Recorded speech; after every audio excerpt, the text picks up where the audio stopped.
Good morning. It's Tuesday, 19th of November 2024, and the time is 08:15 hours or so.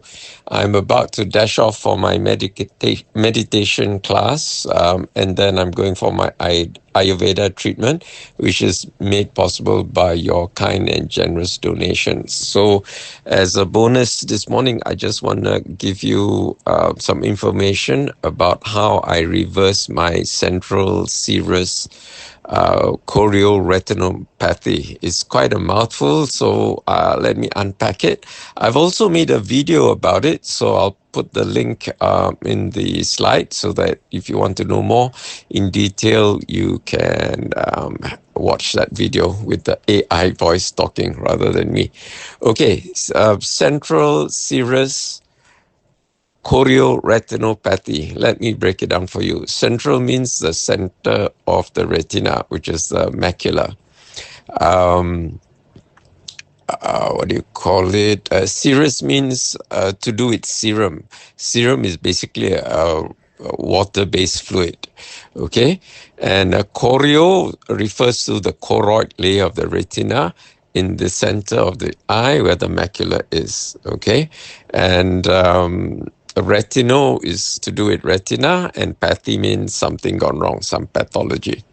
So basically, just like any acute inflammation, the body sends fluids to areas where there are lots of toxins, whether they're cytokines or whatever, and they sends water to make it swell, and it swells, and that is the inflammation, the acute inflammation, as opposed to chronic inflammation, which is more to do with oxidative damage and oxidative stress.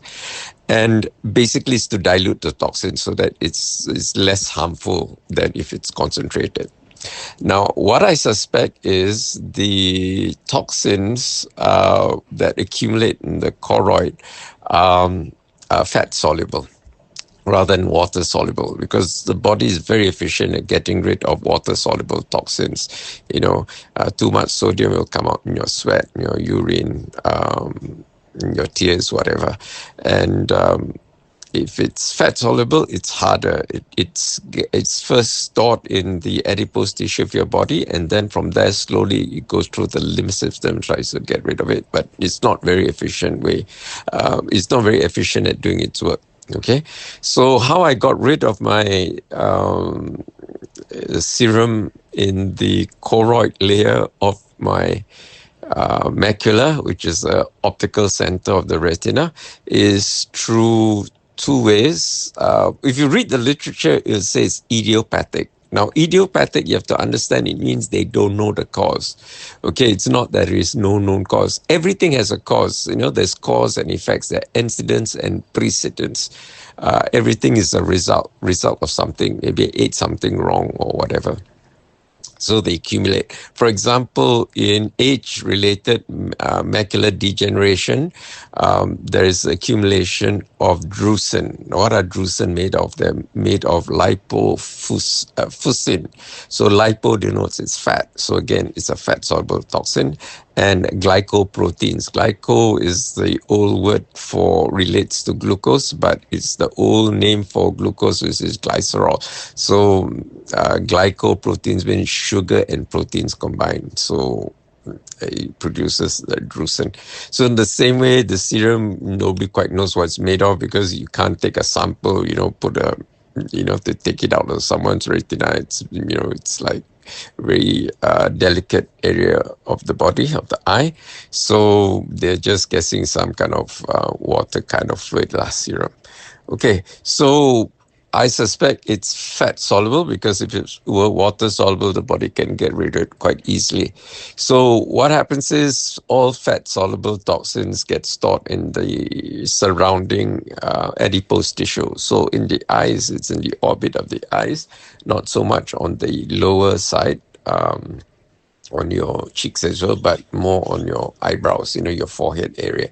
So I do Aku Bekam there. Aku Bekam is a proprietary name for a particular type of wet cupping. It is based on traditional principles but applied with modern technology. So if you've gone to Aku Bekam, you see they don't use cow horn or glass jars. They don't use, lighter fluid or whatever to create a vacuum to suck up. They actually have a vacuum pump, and all the equipment is scientific and medical cleanliness, sterile and all that, because the founder, the late Dr. Helena Abdullah, who is Chinese converted to Muslim, did a PhD in Bekam, and before that she was a staff nurse. Okay, so she knows what the importance of germ theory and sterility in clinics and all that. So I was very impressed. And the clinic is now run by her daughter. When she was doing her PhD, her daughter did a course in alternative medicine at the same university. And Dr. Helena Abdullah, when she was doing her PhD in Colombo, Sri Lanka, the PhD was on Bekam, and she wrote a book called Innovative Bekam, and is available in Malay and in English. The English edition is very rare because they just had limited print, but the Malay version is more easily available. Okay, so if you go to Aku Bekam in Taman Tun, if you buy a package, they can give you the book free, or sometimes they give you whatever lah. So anyway, the Bekam removes the toxins from the adipose tissue so that the toxins in the macula can migrate there to the store. It's when the toxins in the adipose tissue are saturated, or the adipose tissue is saturated with the toxins, then the toxins in the macula or the choroid layer of the retina cannot migrate to the store. So it stays there. So by doing Bekam, I remove the toxins in the store, the toxins in the choroid, which is a layer of the retina at the center retina, which is the macula, can migrate there, and it just goes away. And also the acupuncture helps because the acupuncture stimulates blood circulation so that nutrients can go to the eyes and toxins can be removed. So basically it's removed into the fatty tissue. And naturally it takes a long time, but sometimes central serous chorioretinopathy will go away on its own. So depends how much toxin is there and how efficient your body is getting rid of fat toxins. So like that lah. But everything I say, you have to understand, is my working knowledge and understanding of what's going on in my body. Because if you don't know what's going on, you don't know what to do about it. Okay, so I'm doing this because Western allopathic medicine, the people at the ophthalmology department of University Medical Center have nothing to offer me. Okay, they just monitor every 3 to 6 months, do various tests, but not complete. I've done more tests like visual field tests and the Ishihara test, the D15 Farnsworth test, the 100 Hue Farnsworth Mansell test, all elsewhere, because ophthalmology are basically eye surgeons. Think of them as a carpenter with only a saw. They've only got one tool. Everything also mau potong punya. Okay, so I take a more holistic approach, integrative medicine. I combine traditional and whatever modality. As long as it makes sense from first principles to me, I do it. And I experiment on myself. So this is a study where the sample n equals 1. So it's anecdotal. So you have to understand that it may or may not work for you because you may have other conditions which complicate things. So I'm just telling my experience and how it works. Now, people have also said, cataracts can reverse. Like they only think you have to do the surgery to put the intraocular lens. Basically, like I said, ophthalmologists are eye surgeons. They have a saw. They only know, just like a carpenter with a saw, they know how to potong only. Don't know about nutrition for the eyes. They have never once recommended to me AREDS supplements. Okay, AREDS is age-related eye disease study. There were 2 studies, AREDS 1 and AREDS 2, done in the US. So either they don't know about it or they're not trained to advise patients, because the only thing they are taught to do is to potong people's eyes. Okay, and what the cataract operation involves is they cut a slit in the side of the eye, and they use something like lipotrophy, ultrasound.